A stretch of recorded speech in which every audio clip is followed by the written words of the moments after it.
सगा बेटा जब कब्र में दफन करता है ना तो वो भी कहता है वो कोना, ये कोना थोड़ा सा मिट्टी कम, मैं यहां भी मिट्टी डालूं।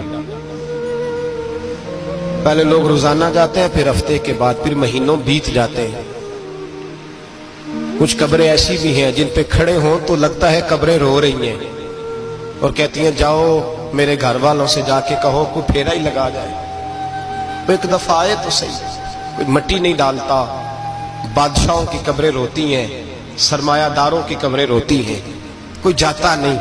इतने इतने मोटे सुराख है कब्रों में, आप अपने शहर के कब्रिस्तान फिर के देख लें, सुराख है। ओ भाई, हजरत मौला अली शेर खुदा कब्रिस्तान गए तो पहले रोने लगे, फिर कहने लगे कब्रों वालों क्या हाल है तुम्हारा? तो आप फरमाते मुर्दा मुझे अंदर से बोल के कहने लगा अली कफन फट गया, हड्डियां टूट गई।